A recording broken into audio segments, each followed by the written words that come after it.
সুরক্ষিত যৌন সম্পর্কের ক্ষেত্রে কন্ডোম একটি গুরুত্বপূর্ণ উপাদান। এর মাধ্যমে নিজেদের ভিতরে যে সুরক্ষার জায়গাটি সেটি করা যায়। একটা সুন্দর একটা প্ল্যান করা যায় এবং এই প্ল্যানের মাধ্যমে তাদের ভবিষ্যতের যে যে বিষয়গুলো বা যেভাবে তারা চলতে চাচ্ছে সেটা তারা করতে পারে। অনেক সময় দেখা যায় যে অনেকের ইচ্ছা অনুযায়ী কিন্তু তারা হচ্ছে যে জন্ম নিয়ন্ত্রণ যে ওষুধ রয়েছে সেটি তারা ব্যবহার করে না। সেক্ষেত্রে কন্ডোম ব্যবহারটা সবথেকে উত্তম। কন্ডোমের ক্ষেত্রে দেখা যায় যে এটা মেল এবং ফিমেল দুটি ভার্সনই পাওয়া যায়। যেহেতু ফিমেল ভার্সনটি অনেক দিন আগে তৈরি হয়নি বা অনেক আগে ছিল না, সেহেতু এটা অনেক ফার্মেসিতে না পাওয়া যেতে পারে। তবে ছেলেদের জন্য যে কন্ডোমগুলো সেগুলো আপনারা খুব সহজেই পেতে পারেন আপনার কাছাকাছি যে ফার্মেসি আছে সেখান থেকে।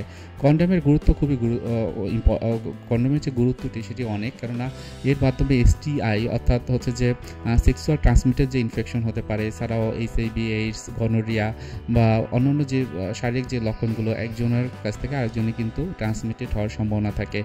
এর আকার এবং ব্যবহার মোটামুটি সবগুলো একই রকম থাকে। যেহেতু এটা ইলেকট্রিক থাকে, অনেক ক্ষেত্রে এটা লুব্রিকেট থাকে এবং প্যাকেটের গায়ে নির্দিষ্ট করে লেখা থাকে যে এটা কীভাবে ব্যবহার করতে হয়। অনেক ক্ষেত্রে এর ভিতরে লুব্রিকেট থাকে, অনেক ক্ষেত্রে অনেকগুলো হতে থাকে না। সেক্ষেত্রে অবশ্যই যেটা তাদের পছন্দ বা যেটা ভালো লাগে সেই অনুযায়ী তারা নিতে পারে। এবং অনেক ক্ষেত্রে অনেকের ভিতরে এটি নিয়ে প্রশ্ন জাগে যে যৌনতার ক্ষেত্রে এটি অনেকের ক্ষেত্রে ভালো লাগে না বা এটা ভালো ফিল করে না। সেক্ষেত্রেও বলবো যে খুবই গুরুত্বপূর্ণ সহকারে এটা দেখতে হবে, কারণ আপনার হয়তো বা আজকে থেকে 5 বছর বা 10 বছরের বাচ্চা নেওয়ার কোনো ইচ্ছা নেই বা ওইটা নিয়ে ভাবছেন না, তাহলে জন্ম নিয়ন্ত্রণ ওষুধ যদি না খান এই যে কন্ডোমের ব্যবহারটি সেটি আপনি করতে পারেন। তো সেক্ষেত্রে অবশ্যই কীভাবে ব্যবহার করবেন সেটা তো প্রতিটা কন্ডোমের গায়ে লেখা থাকে। মোটামুটি সব রকমের কন্ডোমের যে সিস্টেম সেটি একই রকম থাকে। একটা সময় ছিল যে কন্ডোমের ব্যবহার কিন্তু ছিল না, তখন কিন্তু দেখা গিয়েছে যে জনগণের পরিমাণটা অনেক সময় বেশি হয়ে যায়, আবার অনেক সময় কম হয়ে যায়, যেটা এর আগে হয়েছিল। হরমোনাল তারতম্যের কারণে কিন্তু অনেক সময় দেখা যায় যে জন্ম নিয়ন্ত্রণের যে ওষুধগুলো সেগুলো হয়তো বা শ্যুট করে না বা অনেক সময় ভুল হয়ে যায়। তো সেক্ষেত্রে কন্ডোমের ব্যবহারটা করা খুবই সুবিধাজনক এবং এটা বেশ কিছু বিষয় আছে যে আপনার সরাসরি শিওর থাকতে পারেন যে আপনার স্ত্রী এই জায়গাটাতে অবশ্যই গর্ভধারণ করছে না। অনেক সময় দেখা যায় যে এই বিষয়টি নিয়ে অতিরিক্ত চিন্তা অনেকের সময় থাকে, যে সেই ক্ষেত্রে নিজেদের ভিতরে যে কনফ্লিক্টের বিষয়টা কিন্তু বেড়ে যেতে পারে।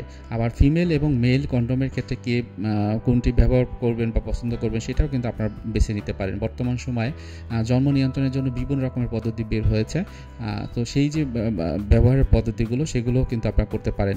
এবং মেল করেন বা ফিমেল কন্ডোম যেটাই ব্যবহার করেন না কেন, অবশ্যই এই মেন্টাল যে স্যাটিসফ্যাকশন জায়গাটি সেটিকে অবশ্যই গুরুত্ব দেবেন এবং একজন আরেকজনের যে স্যাটিসফ্যাকশনের জায়গাটা তৈরি হয়েছে কিনা সেটিকে গুরুত্ব দেবেন। আশা করি ভালো থাকেন, সুস্থ থাকেন এবং এই ধরনের ভিডিও যেগুলো মূলত এডুকেশনাল থাকে সেই ক্ষেত্রে আপনাদের যদি আরও কোনো কিছু জানার থাকে অবশ্যই কমেন্ট বক্সে জানাবেন।